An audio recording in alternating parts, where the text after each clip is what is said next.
Welcome to AM. My name's Richard Conway, and this is the platform for age group multisport athletes to showcase their journeys.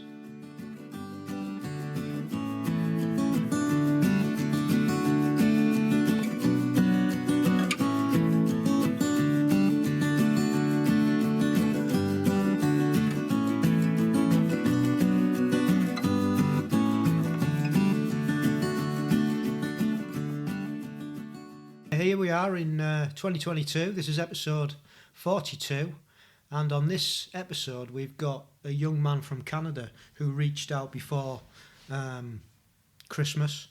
I'd put a post out on one of the Facebook sites and he got in touch, and since he'd listened to a few of the earlier episodes, he said he'd like to come on and share his story. So James Lorenzen from Canada will be coming up.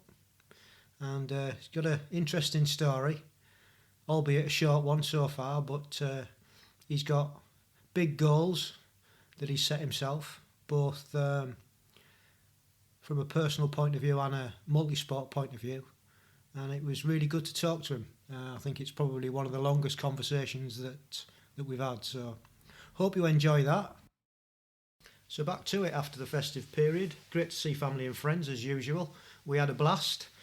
Too many late nights and too much alcohol, but if you can't enjoy yourself over the festive period, well, when can you do it? So we were still doing a little bit of training. The swimming pool was closed, so I hadn't swum for a fortnight, so that was a bit of a rude awakening when I got back into the pool, but we were still Zwifting and running, and we actually went and did a cross-country run with our club WBC, which was really nice because the weather was at the heady heights of 12 degrees and the sunshine was out, and although it was muddy underfoot, we had a really good time, so enjoyed that one.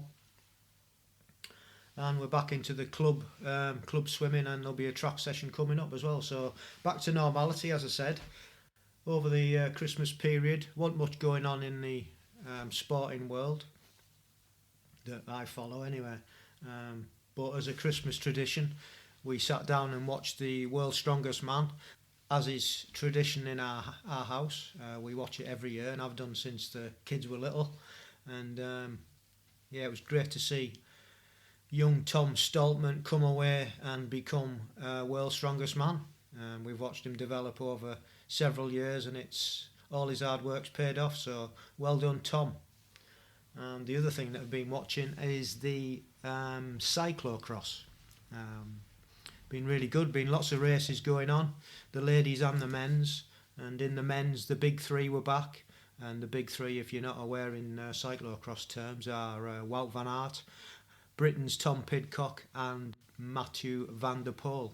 They're all road cyclists as well, and it's been really good fun to watch them battle out against each other. And to be honest, Tom's won a few, but Wout van Aert is the unstoppable force at the moment, and it was only due to a couple of mechanical problems he had that he hasn't won everything. So but really entertaining, and in the ladies as well, really great racing, and Britain's Anna Kay has been up there. She's only a young rider, but she's been up there in the top 10, top 15, being placed, so it's great to see and great to watch. If you haven't seen any of it, Eurosport or GCN, and catch it on there, and it's only 50 minutes to an hour worth of racing, but some of the courses and their bike handling skills, I've said before, are just phenomenal, so give it a go. And then I was sent a message by Nikki Dick, who was on episode 33, and she wanted me to advertise some aquathons that are going on that herself and John Cowell are putting together. So you can go over to the website page and find all the information and the details on there. And John's website is Applied Triathlon Coaching, but he's also on Facebook, as is Nikki, and like I say, you can find all the dates and the information, and they're just held just outside of Nottingham, and I think there's about 5 in the series, so if you're interested, look it up. and get yourself there and have a go. So, on to the main event. I hope you enjoy this as much as I did. I could have talked a lot longer. This is a young man from Canada who's fairly new to age group racing, but I'm sure he's going to have a great future once we all get back to proper racing. So, hope you enjoy it. See you on the other side. Hi, James. Hey, How are we doing? good. How are you? I'm great, thank you. Yeah, not so bad, not so bad. Thank you for joining us tonight, or your morning, I guess. Yeah. So you okay? Yep. Yeah. How's things over in Canada? Good. The part of Canada I'm in is basically status quo right now, minus the fact you have to wear masks most places and have to show proof of vaccine to get in basically anywhere. Yeah. But other than that, status quo. Pools are open. Everything's fairly normal. Cool. Well, that's good to hear. Everybody keeping safe. So you're a little bit about your background and how you got into multi-sport, I guess, from what looked like from your email, a massive interest in sport because there wasn't much else to do. Yeah, like I said, I grew up in a little tiny farming community on the Canadian prairies, like 1,500 people.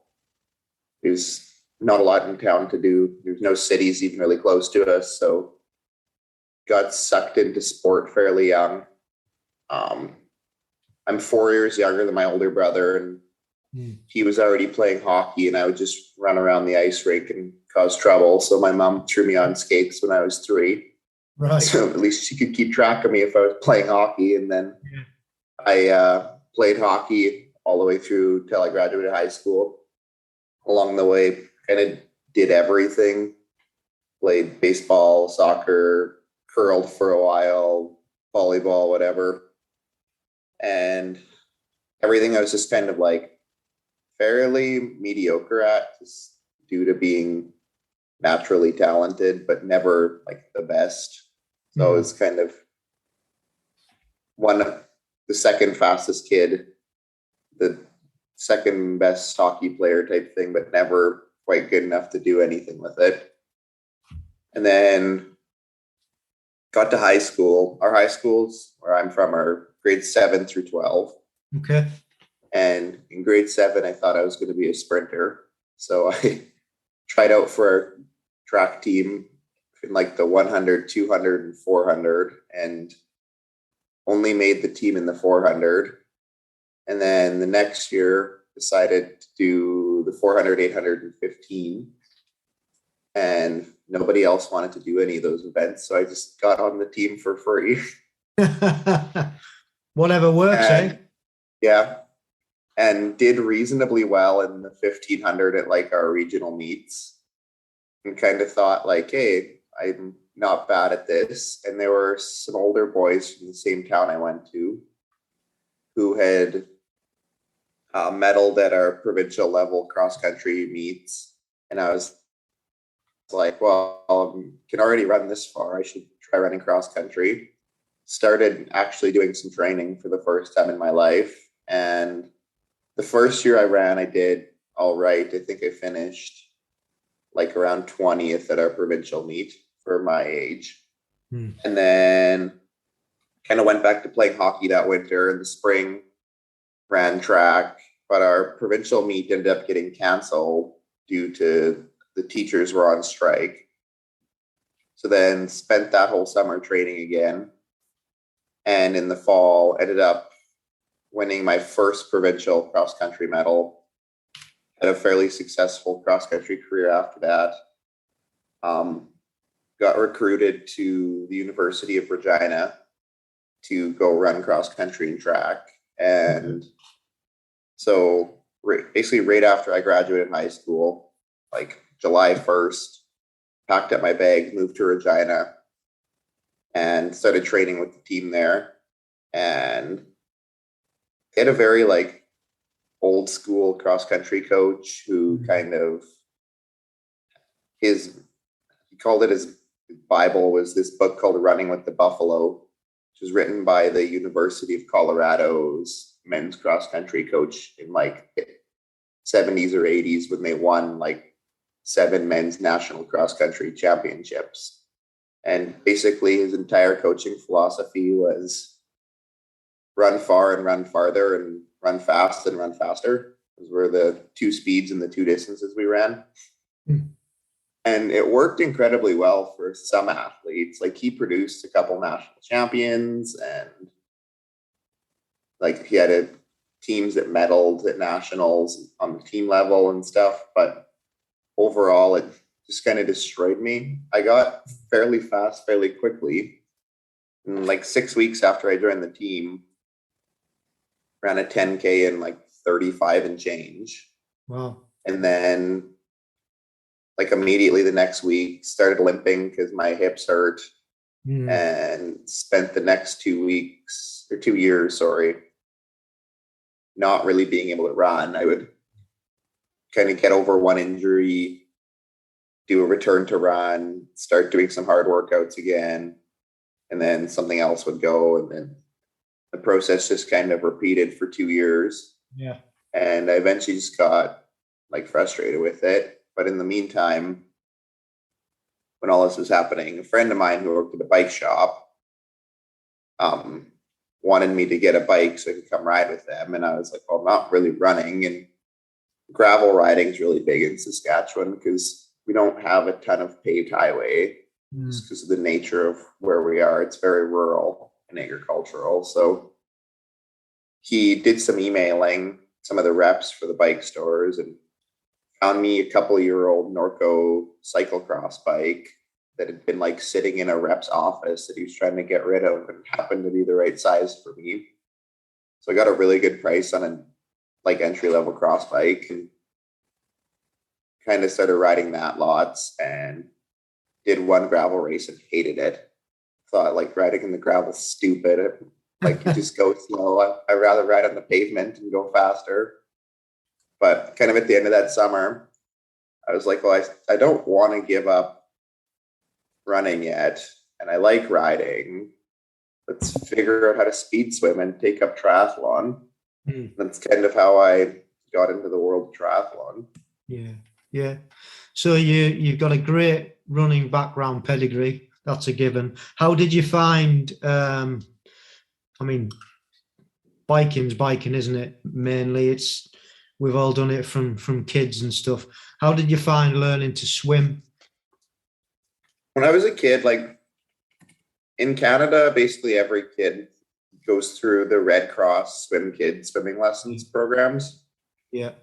So like I knew how to swim. Yeah. And like my parents had a cabin at a lake. So I spent a lot of my youth like in the water. So I thought it wouldn't be that hard. And I was like, oh, I'm fit. This is going to be easy to pick up, but it was horrible.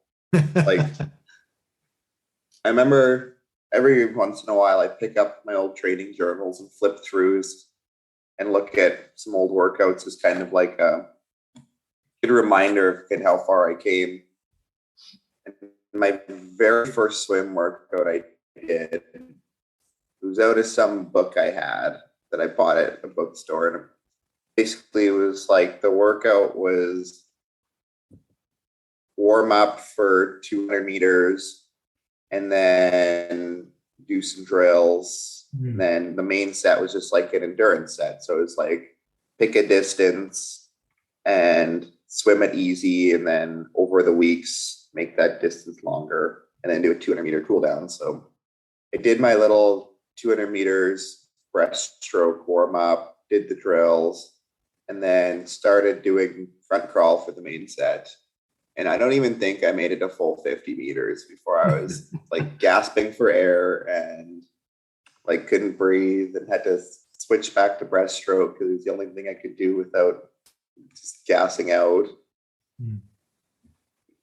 Then kind of over that fall, things just got kind of progressively better and better. And then my first winter, I joined the local multi-sport club, had like classes on throughout the week. So I joined their Sunday night swim group and got some actual like technical coaching and helped give me some ideas for more workouts and stuff, and did that through the winter. That helped a ton. And I mean, my first year of racing, it didn't swim great, but I could just kind of lean on my fitness a little bit, and I still raced relatively well. And I'm sure a lot of people would think like, oh, 14 minutes for an open water 750 sounds fast, but come away since then. So in my head, it feels slow. Yeah, yeah. But I guess from a starting point, that is pretty good, you know, considering it wasn't one of your strengths. And how can you remember when you did your first triathlon? Was it a sprint distance? And after you swim, do you remember where you were relatively to the pack? I did my first one I did was this local race they do every year called the Icebreaker. It's in a pool because it's in like May, and most of the lakes are either like still frozen or just starting to the ice break up, kind of where we live.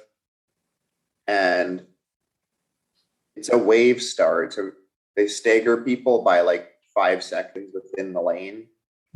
So it's hard to remember exactly where I was, but I think I was probably in the ballpark of like 10th to 20th. Not exactly sure where, but not right up front, but not too far back. The race usually has around 80-ish people, so it would have been probably in the top quarter anyways. Yeah. And no doubt you progressed and did quite well towards the end of it with your running ability. Yeah, I remember, I don't know where I got off the bike, but I remember getting off the bike, and I had done brick workouts because I had read online how important they were. And I remember getting off the bike and racking my bike and standing there staring at my running shoes, and my brain couldn't figure out what it was supposed to do. Like it felt like forever I was standing there. I'm sure it was probably only 5 to 10 seconds, but I was just like in a fog basically. Finally figured out I should probably put my shoes on and go and run. And I think I ran myself up into like, I think I finished third in that one. And I mean, it's a local race. And like, I think I probably was around like an hour 10 or whatever, which is reasonable, but lots of bigger regional races and stuff that probably wouldn't even get you in the top 5. So just based on the, but still a good start. Field. Yeah. And that inspired you to carry on and look for more races then? Yeah, I was naturally really competitive from like, I came from a competitive track background, like I said. So I like to win, and I kind of realized that if I wanted to keep doing well, I had to get faster. And I started looking at other races online and looking at previous results and going like, hey, like I'm in a decent position, but if I realistically want to be competitive, I need to get substantially faster. I think I raced 2 more times that summer. And then in the meantime, one of my friends played on our university club rugby team. Like our university had a set of club sports that weren't governed by our athletics department because they're sports that aren't played at like we have what's called the CIS in Canada, which is like the equivalent of the NCAA in the United States. So any sports that don't have a CIS national championship aren't under the athletics umbrella, they're under the club umbrella. And the clubs are all ran by the students on the teams. And my friend who's on the rugby club was like, well, you should look into starting a triathlon club. And I was like, that'd be cool. And I realized that Triathlon Canada was looking at hosting their first ever university national championship. And I was like, well, this is perfect. We can start a team next fall, and then into the winter, we'll have this practice and whatever. And then next year, we'll be able to compete in the second one. But the first one ended up not happening due to, they said, lack of interest.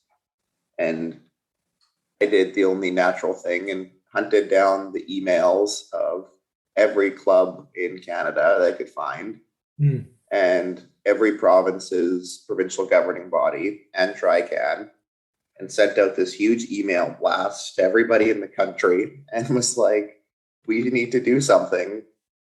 And I got like a little bit of interest from some of the schools in the West.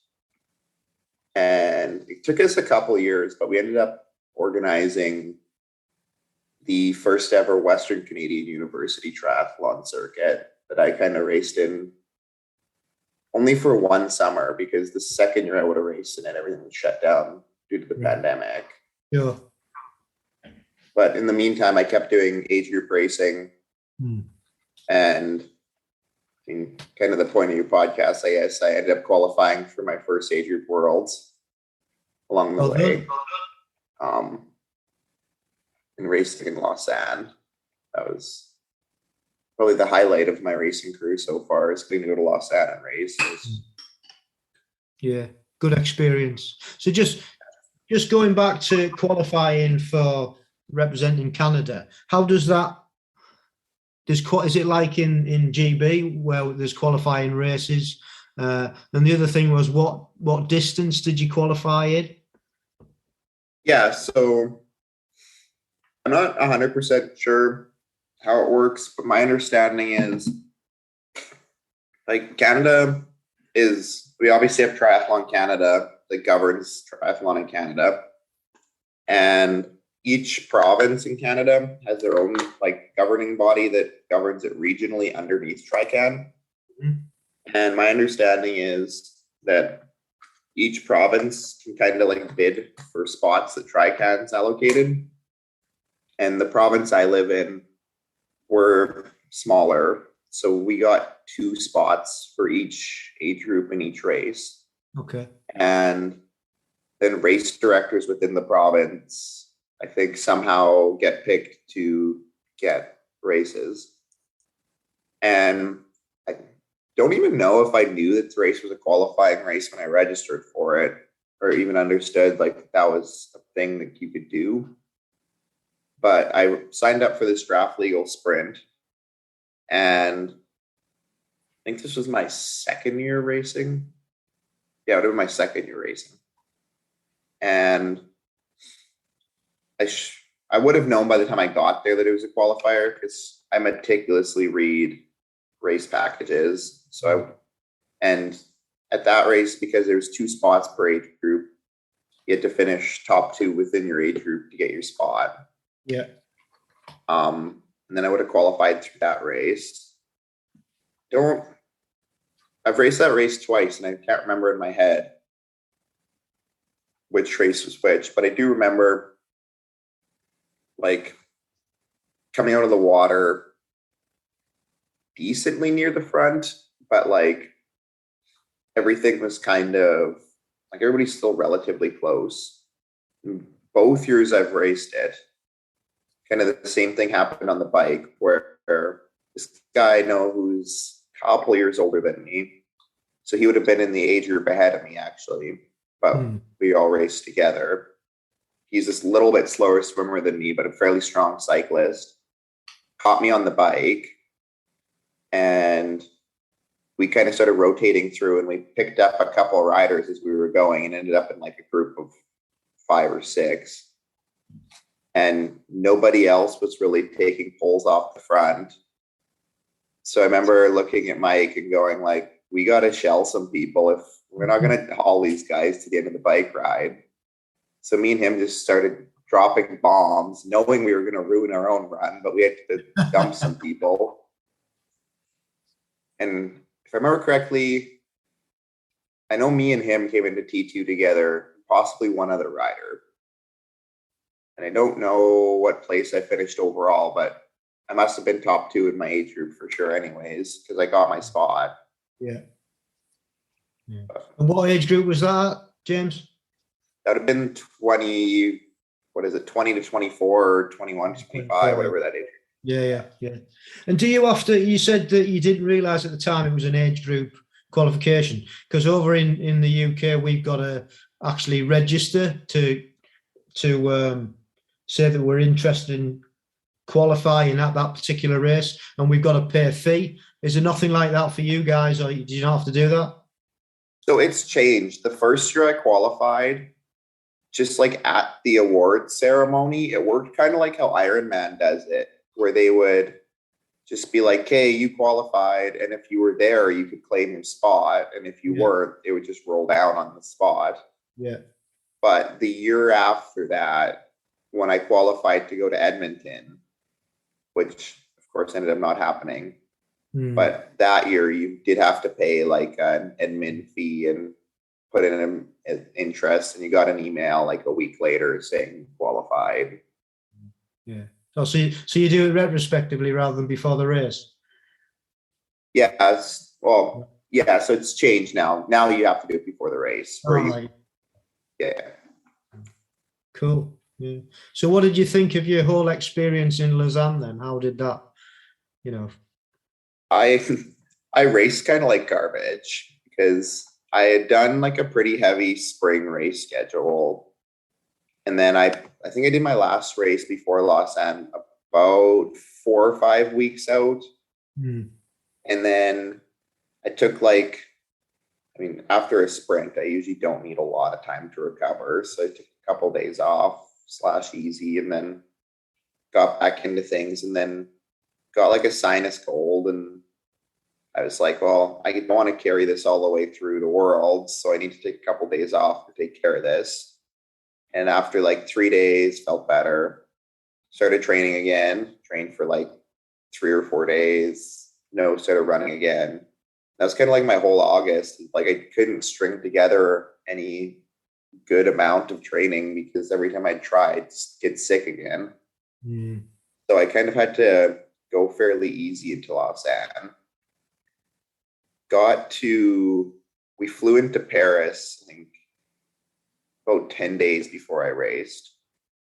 Spent 3-ish days in Paris. The first day we landed, when you fly from Canada, you fly overnight. So we got to Paris kind of like early afternoon. And I was Googling tracks because I wanted to go run somewhere. And I found one that wasn't far from the Airbnb we were staying at. And it ended up being like right in the shadow of the Eiffel Tower. So that was super cool. Oh, yeah, like nice.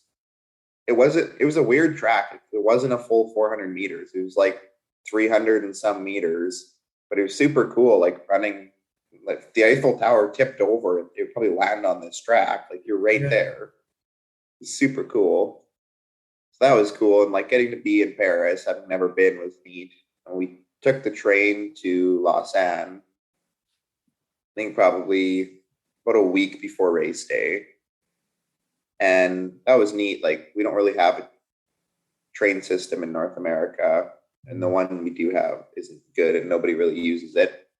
So getting to take the train was a little bit neat, and got to be a tourist a little bit, and then got to Lausanne and spent the last week kind of doing taper workouts, being a bit of a tourist. We went to Geneva one day, and I'm a bit of a science nerd, so getting to go to CERN, the super collider, was super interesting. And then kind of race day rolled around, and of course nervous as always, and did my warm up. Was feeling surprisingly well considering my kind of crappy month of training and the fact I'd been a tourist for the last 10 days and wasn't really probably resting as much as I should be. It was a non-wetsuit race, which kind of freaked me out. Again, like I've become a decent swimmer, but compared to guys who are going to swim into like the low 10 minutes, like it was like any advantage I can get is huge. And I remember being freaked out by that lake too, because in Canada, all of our prairie lakes are full of a lot of silt and like kind of organic matter and whatever. Like sometimes you can't even see your own fingertips when you're stroking. but not like, you could see the bottom in like 40 feet of water. And like I could see fish swimming under me and stuff. And there's like these big weeds in that lake. And in part of the swim, you were deep enough, you couldn't see the bottom of the lake, but you could see these big weeds coming up out of the abyss. It was kind of like freaky. Yeah. But so my whole week that I was like doing training swims, I was like, I kept having panic attacks in the water. And I was like, this is wild. Yeah. Luckily on race day, I guess it's like, you're so focused on what you're doing, you're not really paying attention to that. And I remember the course was like straight out, make a left turn, go along the shore, and then come back into the shore at a different place than where you went out. Mm-hmm. We hit the first corner, and I was like I was probably like 10 rows back, but I was like in the leading pack, and I was like, how am I this close to the front? And then going around the first turn buoy, the race kind of blew apart. I'm not sure how far I ended up back, but on the next stretch, the guys who were strong swam away from everybody else, and I kind of got shelled out the back. I think I swam relatively decently for myself for non-wetsuit. And then got on the bike.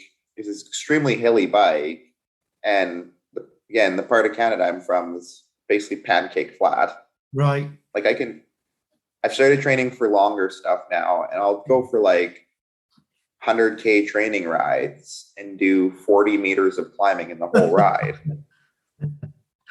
So like doing a sprint that had over 100 meters of climbing in the course of a sprint was crazy. So there's a valley not far from where I live, and I tried to do some climbing rides, and I think it kind of paid off. Like I rode reasonably well. I remember the lead pack from the race behind, who started like in the wave behind us, must have been the 25 to 29-year-olds, came blowing by me at like the 8K point. And I managed to get like stuck on the back of that group for like probably a minute. And then of course they went flying by. And then the second pack from that group went by, and I managed to grab them. And I just kind of did that the whole bike. Like as these packs of fast guys went blowing by me, and try and jump on the wheel and get sucked along as long as I could. And then eventually they dropped me, and I'd just keep going until another pack went by. Yeah, because there's nothing worse, is there? There's nothing worse than being like stuck in no man's land on your own. You know, it's just awful. So yeah, that was a good ploy to try and jump on those packs and get some respite. Yeah, so got off the bike, and the first chunk of the run was like you run along the lake, so it was pancake flat. And then I think it was right around 1,500 meters to a mile-ish. You turned up, because Los Angeles in a valley, so you turn up the mountain away from the lake and ran up this hill. And I remember thinking like 10 steps up this hill, like, I'm done. I'm going to have to walk. Like all of a sudden my whole race is like unraveled all at once. I think that was kind of like that month of junk training just kind of hit me all at once. So I was just like, didn't have the fitness to carry that speed anymore. I did manage to not have to walk, but I basically like power hiked up that hill, came down, was going up the second hill, and my friend Mike, the guy who I was mentioning earlier, who I raced with at the qualifier, he had started in the wave behind me because he's older. And he caught me going up the second hill, and my zipper on the back of my suit was stuck halfway down. And he goes, "Do you want help with your zipper?" And I heard his voice, and I was like, yes. Like, it was him unzipping my zipper. At that point, felt like a lifesaver. Just like getting a little bit cooler and kind of unrestricting myself a little bit. Got up that hill and then went down. I believe there was a third climb, and came down the third climb and ran the 2K-ish back to transit or the finish line.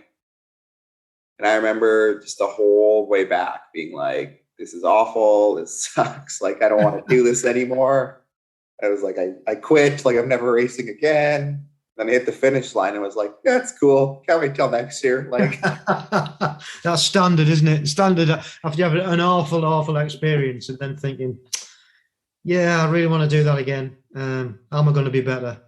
It's just, yeah. That was kind of the last time I have really raced, because the next year would have been 2020. And I think I did 1 or 2 sprint time trials on my own. And a group of like 8 of us did we just kind of showed up at the one park that we normally actually host races at the one Sunday and did like just a time trial thing where we did like a super sprint. Then we did a second one, and the second one we left based on our finish time from the last one. So the fastest guys started last and chasing. Then we did a third one that we did it in reverse order. So we ran and then biked and then swam. That was all I did really in 2020. Yeah. And then 2021, my plan was to race Edmonton. I'd qualified originally in the sprint, but due to all of the craziness of stuff being canceled and whatever, Triathlon Canada had a method of reallocating spots to people who qualified. So people who qualified in the sprint that didn't want to go to Bermuda could take a spot in Edmonton.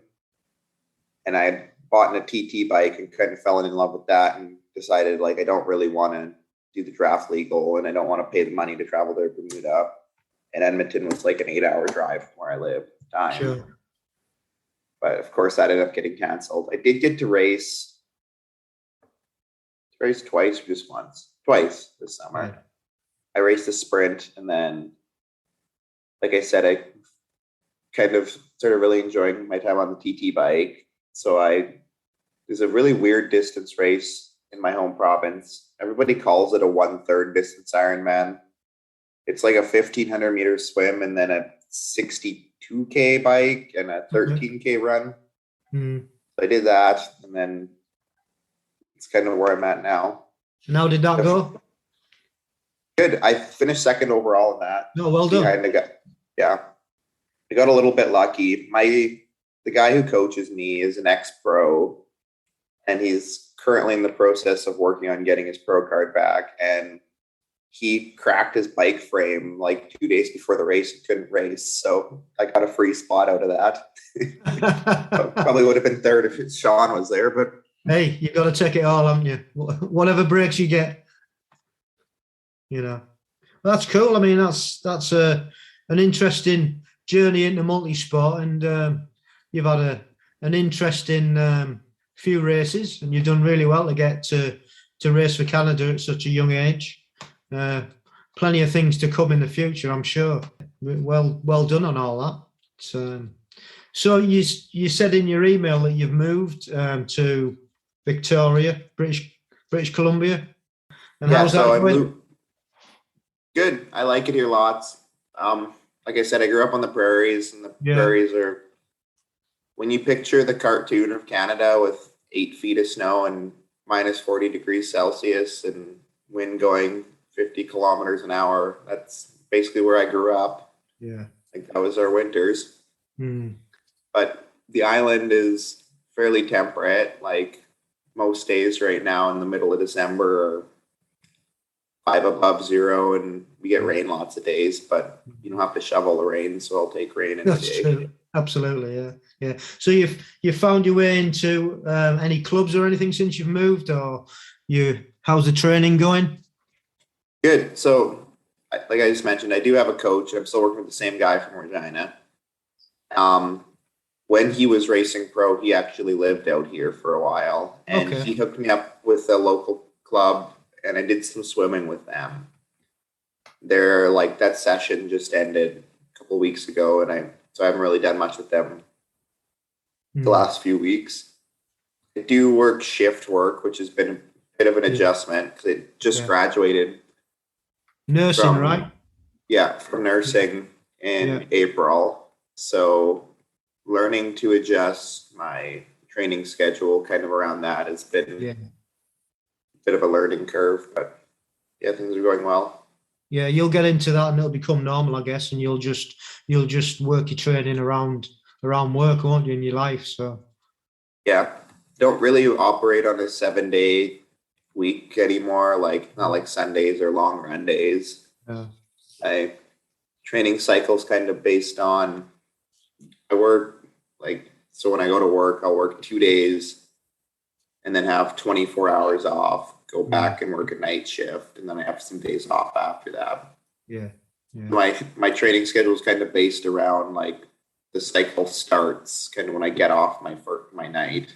yeah, Then I kind of do some bigger days when I'm off of work, and then when I'm at work, do some recovery days, and then doing my 24-hour kind of turnaround day, which is what I'm in today. yeah, I try to get like kind of some moderate distance workouts in with medium amount of intensity, and then usually the first day coming off a night shifts, I'm useless. So if I can get out for like a 30-minute jog and just get the body moving again and get ready to go back to work for the next set, it's kind of what I've started doing. It seems to be yeah, working so far. So. yeah. Well, it's going to be trial and error, isn't it? You know, until you Yeah. let's face it, these things are, from my experience, they're all ever changing and ever developing, and you know, you've just got to go with the flow and do whatever works for you, because we're all individuals, aren't we? And you know, what Yeah. works for you doesn't necessarily work for anybody else. So don't ever let anybody tell you that what works for you is not the right way of doing things, because they don't Yeah. know you, you know. So good. Well, that's great to hear that it's all falling into place for you, and congratulations in graduating, and you know, was nursing something that you always wanted to get into? No. So, like I said, I went to university basically to run track and field originally. Yeah. Like I didn't know what I wanted to do with my life, but I knew I needed to, if I wanted to run at a university level, I had to take something. Mm. And so I started doing kinesiology in exercise physiology stream, just because I was interested in the body and thought it'd Yeah. be interesting and could maybe apply some of the performance stuff to my own life. So I started doing that, and then I kind of got to Christmas time during my third year of education. Got to Christmas time in my third year, and was kind of like, what do I want to do with my life? Like lots of people who take that stream end up going into like physiotherapy program, master's degree, or chiropractic, or occupational therapy, or those kind of things. But I was like, I don't want to do any of that. And here I am, like most of the way through a degree, and I don't know what I want to do. So when I was home at Christmas, my mom was like, oh, you should try being a nurse. And I was like, at that point, I was just kind of like, I don't really know what I want to do, so why not? So I Yes. applied to get into the nursing program, and was like, I'm going to give this a shot. And basically, my plan was to try it for a year and see how it went. And took my first year of nursing and was kind of found a passion for that and decided that this is, I mean, optimally, I would get paid to race triathlon, but that's Yeah. so few and far between. So if I have to work a real job, it may as well be Yeah. something I enjoy, and I Yeah. like nursing. So Yeah. it happened to work out, I guess. Got lucky. Well, you make your own luck at the end of the day, I believe. Um, and you know, it's not, these things are not forever. You can, you know, not many people stay in the same job these days, in my experience, forever. So it's all just a pathway, isn't it? That's the one big thing that's appealing in nursing to me is like I work surgical nursing now, like Right. post-op, but there's so many different areas under like the big umbrella of nursing.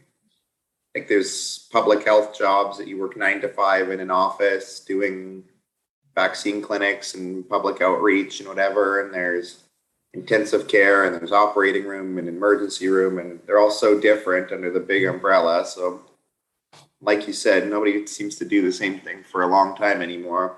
Yeah. I have a fairly short attention span, so I can't see myself being where I'm at for more than a few years. So I'm sure eventually I'll want to do something else, but it's really easy to move around as a nurse and do other kinds of nursing. Yeah, and never dull and never boring if things are, can move around and do things, different things each time. It's really good. So that's good. Well, good luck with it all, and I'm sure you'll do very well in whatever you choose to end up doing. And yeah, so we can go on to the. I've got a few quick fire questions now, and they're very, very straightforward. And the first one is, what's your favourite bit of kit? I've been listening to your podcast a little bit, trying to prepare, and I've been thinking on this. I knew this question was coming. Done. It's hard. Yeah, I don't know. It sounds kind of goofy, but I'm a big data junkie. So like things like Training Peaks, and even like I just use my laptop and I have spreadsheets everywhere. Yeah. Just like, I don't know, I guess my laptop is my most important piece of equipment. That's where my home base. Yeah, that's brilliant. That's a new answer. I've never had that one before. So congratulations on being the first to give that answer. But yeah, I mean, it is important, isn't it, to find out, we use our laptops for so much in training.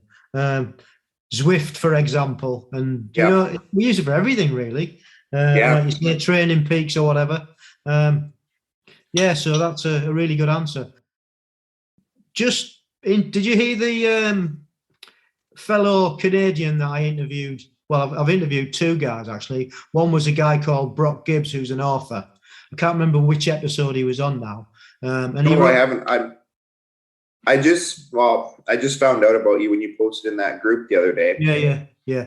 And so I listened to your first 3 or 4 episodes now. I'm sure I'm going to keep listening through them. Oh, cool. I haven't heard any other Canadians so far. Yeah. Well, Brock, he's a guy that was on, and he's wrote this really funny triathlon book called My Co-Workers Think I'm a Pro. It's really entertaining. That's so funny. if you listen to that one, it's he's on Instagram as well. It's that's a good listen. And a couple of weeks ago, I had Paul Larson on, who's the author of HIIT Training. Oh, I saw the title for that one when I was scrolling through your page. I didn't realize he was Canadian. Yeah, he's Canadian. And why I brought that up actually was because he's got a platform now called Athletica AI. It's like Training Peaks, but the computer pretty much plans your routine on all the information that you put in. So it's really cool. Interesting. Yeah, really, really cool. So it's worth having a look. That's the only reason I brought it up. You being a computer nerd and all that, you'd love it. So, but the podcast's really good. He's a really interesting guy to listen to. So there's a couple for you to get your teeth into. Cool, I'll have to check that out. Yeah.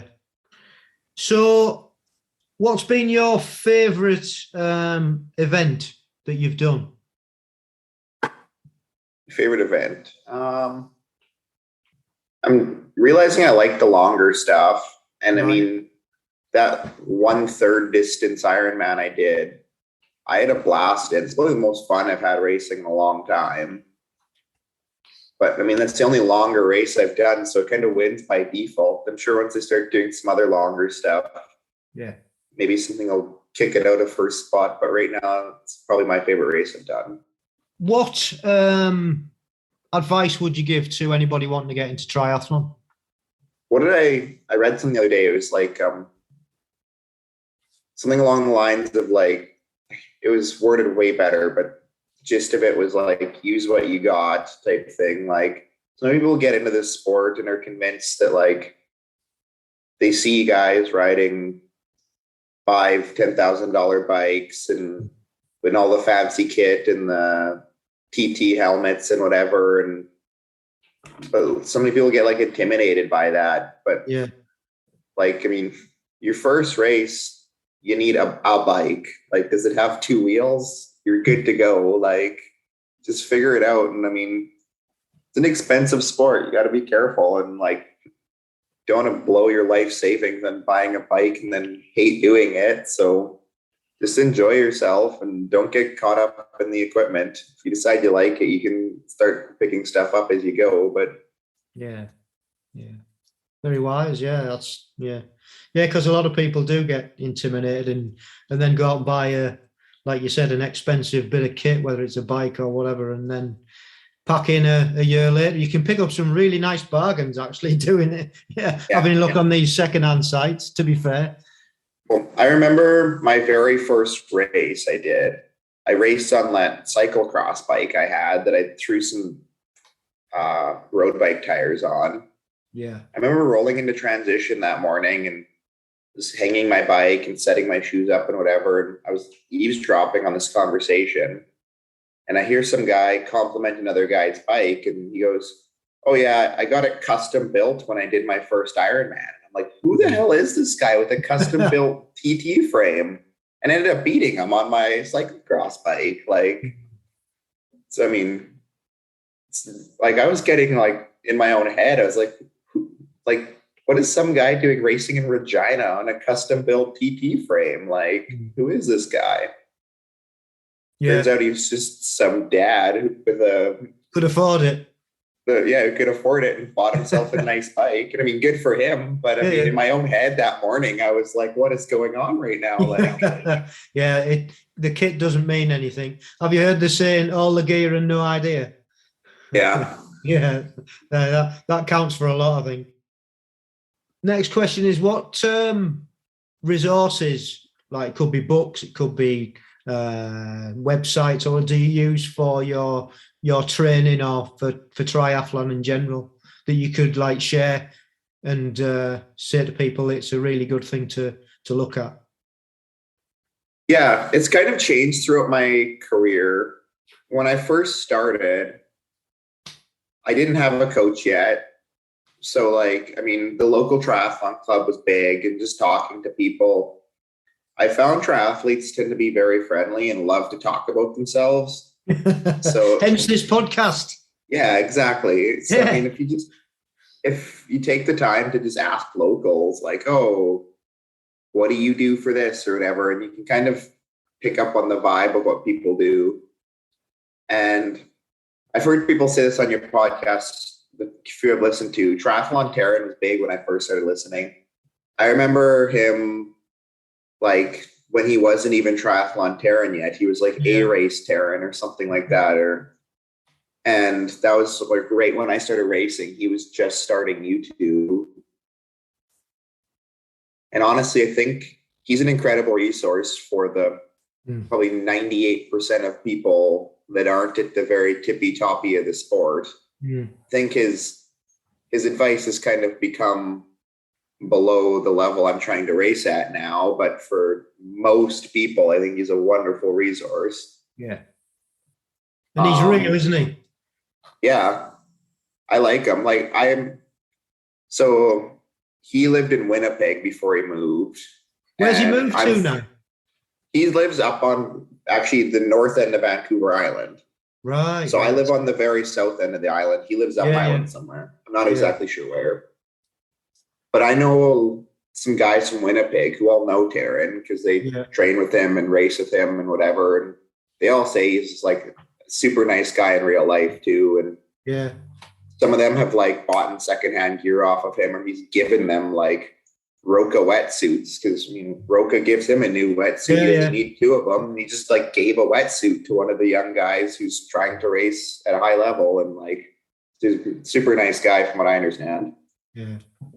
But kind of now that I've progressed further in my career, I really lean on my coach a lot because I mean Sean's raced at a pro level, and that's eventually my goal is to race at a pro level.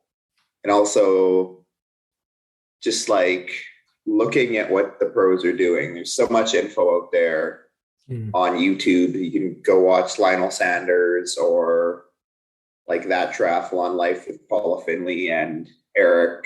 But But I think a lot of age groupers need to be careful watching their stuff because that's their job, and it's really easy to get sucked into what they're doing. So it's good to look at them and aspire and pick up tips and tricks, but don't try to do what they're doing because you're not them and you probably can't do what they're doing. Oh, that's so wise, you know, because we all look at what the pros do, and even me at my old age, and you know, it's like, yeah, it's good for them, but like you just rightly said, that's their job, and they're at the top of their game, aren't they? But yeah, it's. I wasn't really into the longer distance triathlons. I was more age group and more the Olympic distance and sprint distance and the ITU and that setup, watching the Brownlees, obviously being a Brit, and you know how exciting the racing was. But the last couple of years I've got into the longer distance, and I think it's because of the crossover between all the athletes. You know, you're getting like Blumenthal coming over and just wiping the floor with everybody and breaking world records, and Gustav Eden, his fellow countryman, doing the same, and it's just that crossover sort of like brought my interest in, and it's plus I think with Challenge Daytona as well, it's been more available on TV and making it more watchable, being on a circuit and stuff. I think it's pretty cool now. There's lots of stuff like that, like between Challenge and Super League, they're really doing a push for making triathlon more spectator friendly, which is good. Yeah, I think Super League's fantastic. Yeah. Speaking of like the Olympic stuff, my very first memory of triathlon, I probably would have been, what year was Beijing? 2004 or 2008? Yeah, so I would have been 8 or 12 because I was born in 96. So whatever year Beijing was. Yeah.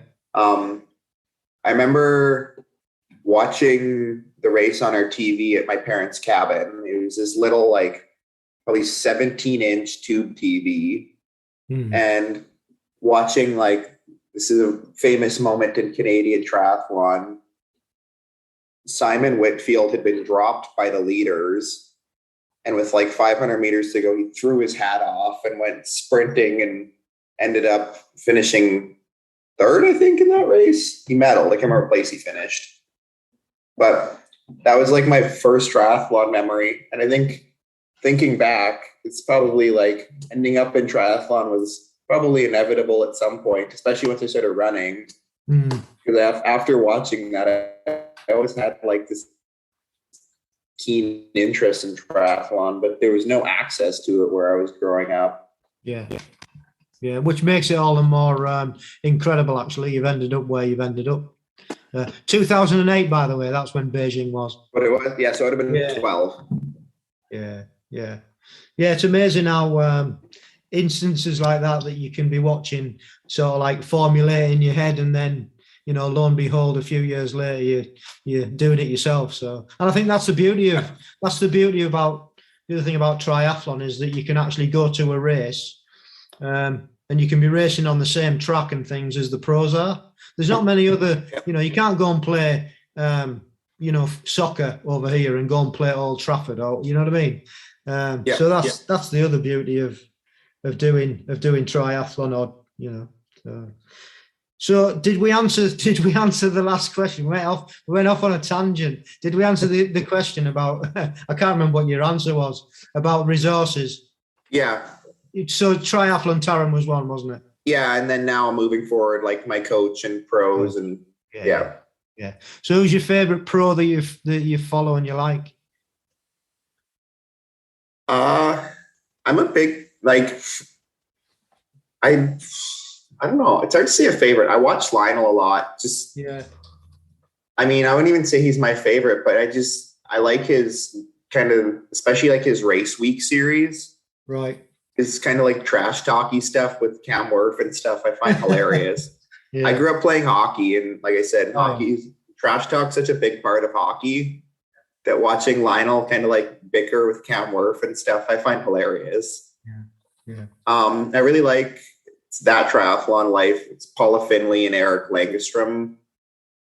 She's a Canadian Olympian who's moved into long course, and he's her. I don't know if they're engaged or just together or whatever, but he's a pro too as well, and he started doing some Xterra stuff. Okay, they're interesting. Who else have I been watching lately? Actually, I watch this guy on YouTube. His channel's called, I think, Working Triathlon or something. Right. He's actually at a very similar place in his life as me. He races with Team Everyman Jack, which is like a US-based age group team, but they're all over the country, and they're all kind of people who are at the tippy-toppy end of the age group field.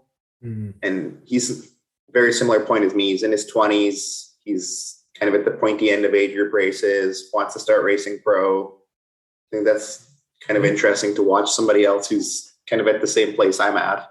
Yeah, great for getting tips and, seeing things he's doing right and not doing so well. Yeah, absolutely. Yeah. Good resource, that. Cool. So final question or questions. What are your short-term and then your longer-term goals? So short-term, this summer, I'm going to do for sure 2 half Ironmans, possibly 3. Yeah. And really my goal for those, I don't really have performance goals for those, but I just want to get my feet wet in the long course distance and learn how to race. I remember hearing you talk about this in some of your earlier podcasts about all of the dumb mistakes people make early on. I can't remember if it was you or somebody else talking about forgetting to untie their shoes in transition too. So yeah, getting off the bike and getting to put their runners on and their shoes were still tied. Yeah, that'll be Brock Gibbs. Yeah. And you got to make those dumb mistakes. The only way to make them is to race. Yeah. I think that's my big goal for this year is to just get out there in the long course world and make some dumb mistakes so I can learn from them. And then long term, like I said, probably in the next 2 to 3 years, I do want to get my pro card and start racing professionally. I don't know how it works in the UK, but based on how it works in Canada, I could probably apply for and get my pro card now if I wanted it. Right. Because there's lots of races I look at results and I would beat the guys finishing last in the pro races. Yeah. But the thing is I don't want to show up to a pro race just to get smashed out the back and not even be part of the race just to say I'm a pro. No. And want to spend another 2 or 3 years and get myself to the point where if I do eventually start racing pro, I think the guys like Blumenfeld and like that are beyond reach, but at least I can be in the race and feel like I'm part of it and maybe get shelled after 4 hours instead of after 45 minutes. Yeah, that sounds better. Yeah. Yeah, and it isn't a cheap thing to do, and they don't, obviously the guys at the top get pretty well paid now, especially with Super League and things. I'm not sure how it works in the longer course ranks, but it's not. They don't get a lot of money at the end of the day. It's not. They do it for the love of it, and they don't have the life of Riley. They don't have a high life, do they? It's because they love doing it. So yeah. Well, they're two, especially the longer distance one. Good luck with that, and we shall definitely. Are you on Instagram, James?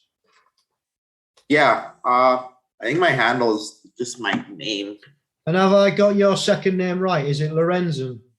Yes, correct. Yeah, cool. Yeah, my handle is just James Lorenzen, all lowercase, no periods, no underscores, nothing. That's cool. Well, we shall definitely keep an eye out on how you're doing. I like to keep an eye out on all the guests now that have come on and see what they're up to. And Instagram's pretty much the place that I'm on and we keep in touch with. So that'll be pretty cool to watch you in the future. So thank you ever so much for taking your time out to chat. It's been a real pleasure. Yeah, thanks for having me. Take care and good luck with Take everything. care. Cheers. Bye. Bye-bye. Well, really enjoyed that chat. Could have talked on and on just about multi-sport in general. It's just so easy when you've got somebody as enthusiastic as James who comes on the show and has lots to say. But thanks once again, James, for reaching out and coming on. And good luck with everything that you do. Hope you manage to achieve your short-term and your long-term goals, especially your long-term goals. And we're right behind you. And yeah, good luck.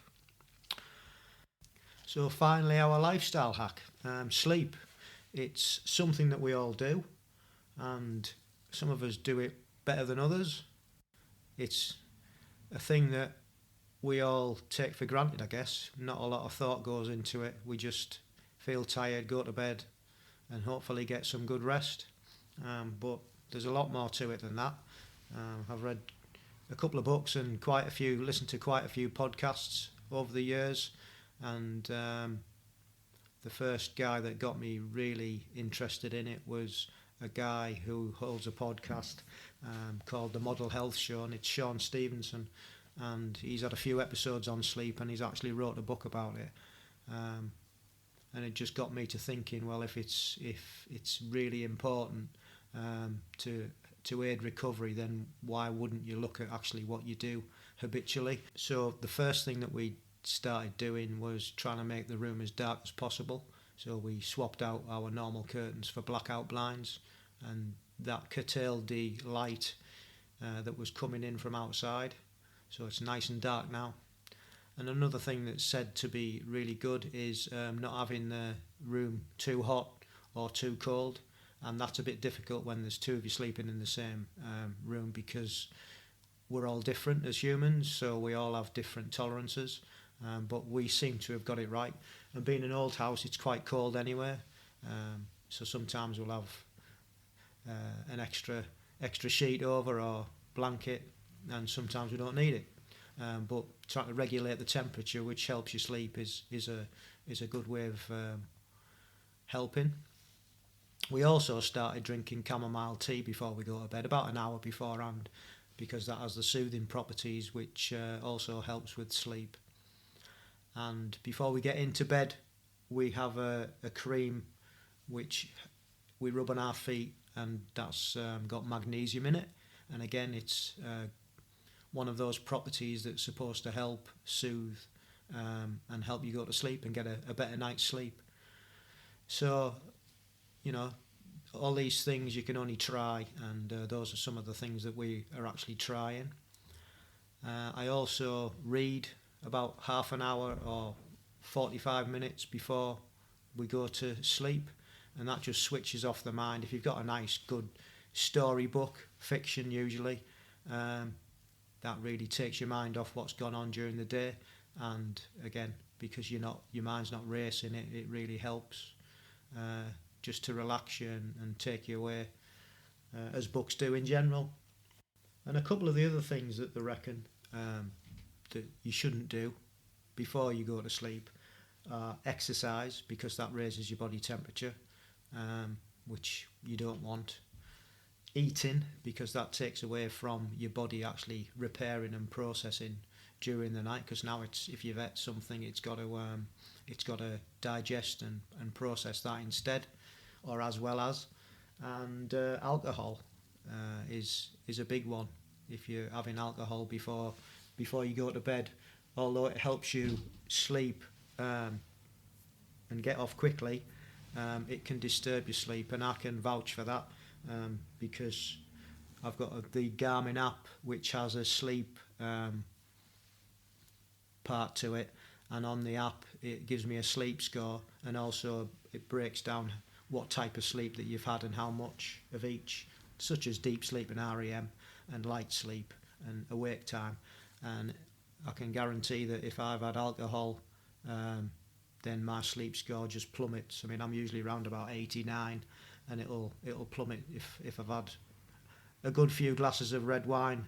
It'll plummet down to about 39. So it seems to be accurate on that score, and that's a good indicator. If you've not got that, ability on your watch, or you've not got that app, it's worth getting, just to not get obsessed with, because obviously that could be detrimental also, but it's worth having a look to see how you are sleeping and what types of sleep that you're getting. So yeah, I think that's about it really. These are just a few things that we've put into place, and in the main we get a good night's sleep generally, and we feel quite refreshed the next day. We're not lagging round about 3 o'clock anymore, because that's usually when it hits you. So yeah, it's worth looking into, and I hope you've got something out of that, and I hope there's some things that we've put into place that you might think on and put in your sleep. I think they call it sleep hygiene, and get better sleep, and in the main get better recovery, because that's what we all want. So okay, that's it for another episode. Thanks very much for listening. I hope you've enjoyed it, and we shall see you next time. And if you'd like to get in touch, you can always email us at agegroupmultisportpodcast@gmail.com, and you can get in touch at Instagram at amp_1967. Drop us a DM if you want, or some comments would be really nice. You can get hold of us on Facebook at ampgb. You can listen to all the episodes on our YouTube channel, which is ampgb, and also our website, which is agegroupmultisportpodcast.buzzsprout.com. They're all on there. And we're on Twitter at Age Group Multisport Podcast.